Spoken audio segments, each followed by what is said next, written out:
ሰላም ጤና ይስጥልን የተከበራችሁ የጉባለች ቤተሰቦች እንዴት ናችሁ? በያላችሁበት ሰላማችሁ ይብዛ። የሰዓቱን ዜና ከዚህ እንደሚከተለው እናነባለን። አብራችሁን ሁኑ።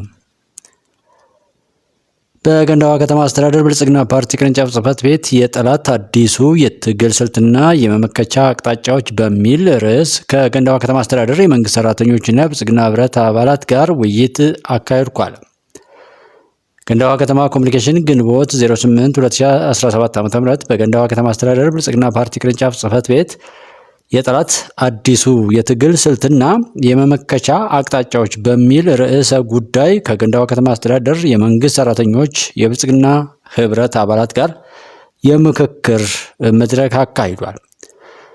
በመድረኩ ለመንግስት ሰራተኞች የሚሆን የመወያያ ሰነድ ያቀረቡት የገንዳዋ ከተማ አስተዳደር ሲቪል ሰርቪስ ጽሕፈት ቤት ኃላፊ አቶ ሽኩር ሁሴን ሲሆኑ አጠቃላይ በሰነዱ ወቅታዊ የአፍራሽ አካላት ሁኔታ ከትጥቅ ትግል ወደ ህዝባዊ አመፅ፣ ወቅታዊና የጤና ባለሙያዎች እንቅስቃሴ፣ አፍራሽ አካላት ሊጠቀሙባቸው የሚችሉ ስልቶች እንደ ፓርቲ ልንከተላቸው የሚገባ የቀጣይ አቅጣጫዎችን የሚገልጽ ሀሳብ በግልጽ አቅርቧል። የገንዳዋ ከተማ አስተዳደር ብልጽግና ፓርቲ ፖለቲካ ዘርፍ ኃላፊ አቶ ሉሰገድ አሰፋ እንደተናገሩት ሰላምና ጸጥታን ለማረጋገጥ አባላት የሀገራችን ነባራዊ ሁኔታ በመረዳት ሰላምን ለማስፈን የበኩላቸውን አስተዋጽኦ ሊያበረክቱ እንደሚገባም አሳስበዋል። አያይዘውም ሰላምን የሚያውኩ ነገሮችን በማስቆም ሁሉም አባላት በሰላም ግንባታው ላይ የድርሻችንን ልንወጣ ይገባናል ነው ያሉት። መንግስት፣ ሰራተኛው፣ ማህበረሰቡ የሚያነሳቸውን የመልካም አስተዳደር ጥያቄዎች ለመመለስ አገልግሎት አሰጣጣችን ማሻሻል ይኖርብናል ያሉት የገንዳዋ ከተማ አስተዳደር ብልጽግና ፓርቲ ቅርንጫፍ ጽሕፈት ቤት አደረጃጀት ዘርፍ ኃላፊ ወይዘሮ አስማረች ቆያቸው ናቸው። በውይይቱ የተገኙት መንግስት ሰራተኞች እንደተናገሩት በወቅታዊ ሀገራዊ ጉዳዮች እንዲህ መወያየት መቻላችን እያጋጠሙን ያሉ ተግዳሮቶችን ለመሻገር ወሳኝ መሆኑን ገልጠው ያለውን ሰላም ወደ ዘላቂ ሰላም ለማምጣት በያለንበት አካባቢ ስለ ሰላም ልንመክርና ልናስተምር እንደሚገባ ተናግረዋል። አያይዘውም አገልግሎት አሰጣጣችን በማሻሻል በማህበረሰባችን በአገልግሎት አሰጣጣችን ሊረካ ይገባል ያሉ ሲሆን ጥያቄዎችን በንግግርና በውይይት ሊፈቱ ይገባል፣ መንግስትም ምሁራኑ ለሚያነሱ ጥያቄዎች አፋጣኝ ምላሽ ሊሰጠን ይገባል ብለዋል። ሌላው ሰበር ዜና በአሸባሪው ሸኔ ላይ እርምጃ በመውሰድ አመራሩን መደምሰስ ተችሏል ሲል መከላከያ ተናገረ። የስድስተኛ እዝ አንድ ኮር የሰላም ጥሪ ባልተቀበለው የአሸባሪው ሸኔ ላይ ከጸጥታ ኃይል ጋር በመቀናጀት በወሰደው እርምጃ የአሸባሪው ቡድን መሪዎች ከነ ቡድን አባሎቻቸው ሲደመሰሱ በርካቶች መማረካቸውንና እጅ መስጠታቸውን የኮር አዛዥ ብርጋዴር ጀነራል ሀብታሙ ምህረቴ ገልጠዋል። የኮሩ ሰራዊት በሰሞኑ በምዕራብ ሸዋ ዞን ግንደበረትና አቡነ ግንደበረት ወረዳ በሹንቄ ድሬ ፍጅ ገበያ ድፍኖ ኡርጋና በሻ አካባቢ ተሰማርተው በወሰደው እርምጃው የአሸባሪ ቡድን አመራሮች ጃል ድኖ ኦል እና ጃል ቡርቃ እንዲሁም ወርቁና ባይሰና በ17 የቡድን አባሎቻቸው ጋር ሲደመሰሱ 21 የቡድኑ አባላት 13 ክላሽ 6 ከ6 የኋላ ቀር መሳሪያ እንዲሁም የሁለት የመገናኛ ሬዲዮ የተለያዩ የሕክምና መድኃኒቶች መማረካቸውን እና በርካቶች እጅ መስጠታቸውን አዛዡ ተናግሯል።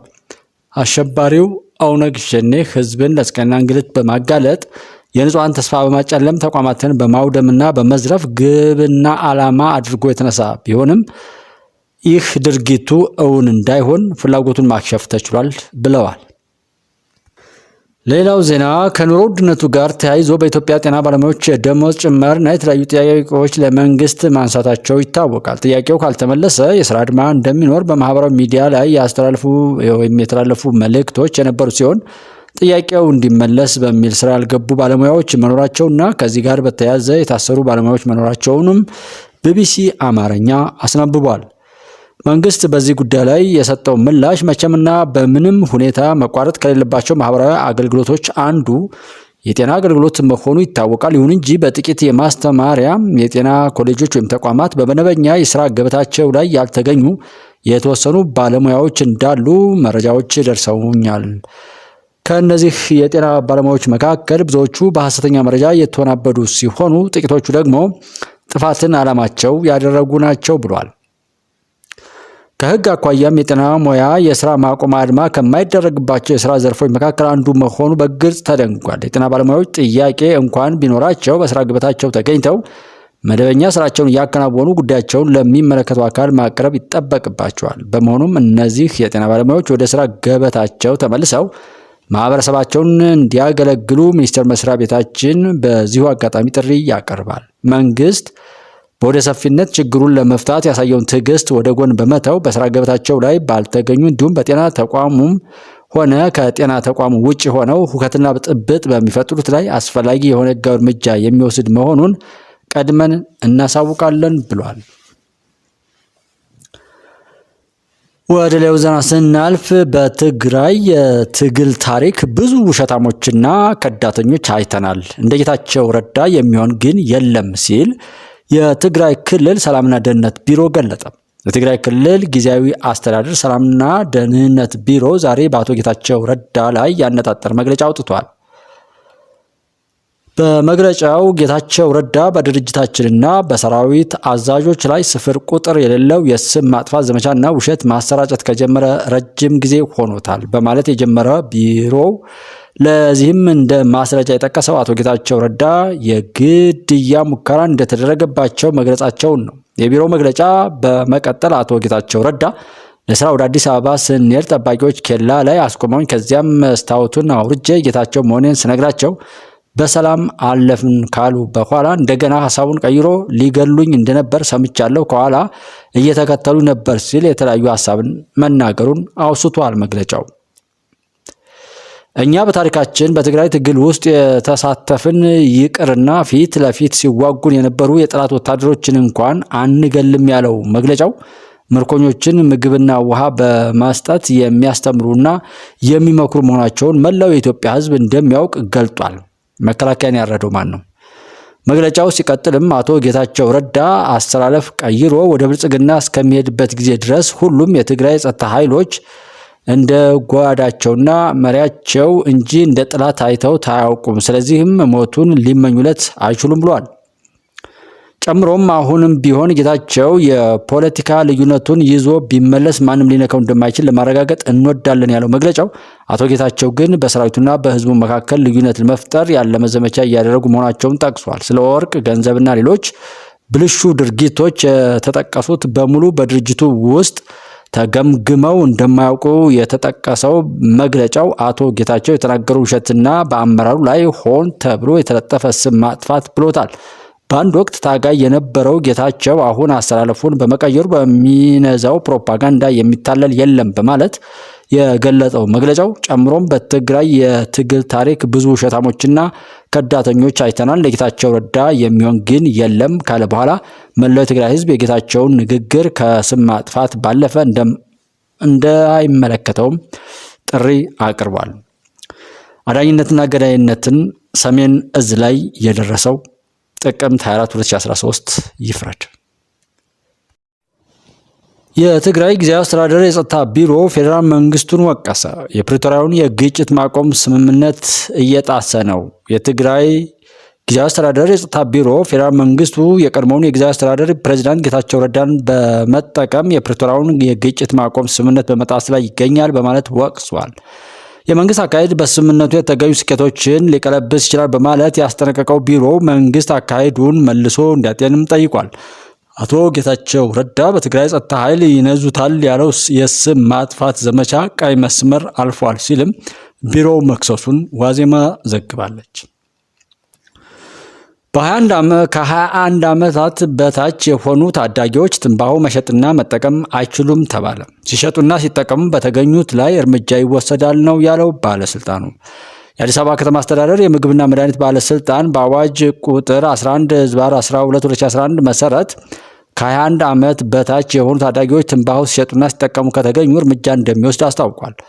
በባለስልጣኑ የምግብና ጤና ነክ ቁጥጥር ዳይሬክቶሬት አቶ እስጢፋኖስ ጌታቸው እንደተናገሩት አዲስ አበባ ከትንባሆ ጭስ ነፃ ለማድረግ በተቀረጸው መደበኛ ቁጥጥር መሰረት የጤና ተቋማትን፣ የህዝብ መሰብሰቢያ ስፍራዎችን እና የመንግስት መስሪያ ቤቶችን ሙሉ በሙሉ ከትንባሆ ጭስ ነፃ ለማድረግ እየተሰራ ነው ብለዋል። በትንባሆና በኒኮቲን ምርቶች ላይ የትንባሆ ኢንዱስትሪ ስልቶች ማጋለጥ በሚል መሪ ቃል ሜይ 31 የዓለም ትንባሆ የማይጨስበት ቀንን በማስመልከት ከተማ አቀፍ የጸረ ትንባሆ ንቅናቄ ከሚያዝያ 25 እስከ ግንቦት 23 ቀን 2017 ዓ.ም እየተካሄደ መሆኑ ተገልጿል ብለዋል። ሌላው ዜና መንግስት ለጤና ባለሙያዎች ጥያቄ ተገቢውን ምላሽ እንዲሰጥ ተቃዋሚዎች ጠየቁ። ባለሙያዎቹ ባነሱት ጥያቄ እስርና ወከባ ሊፈጸምባቸው አይገባም ብለዋል።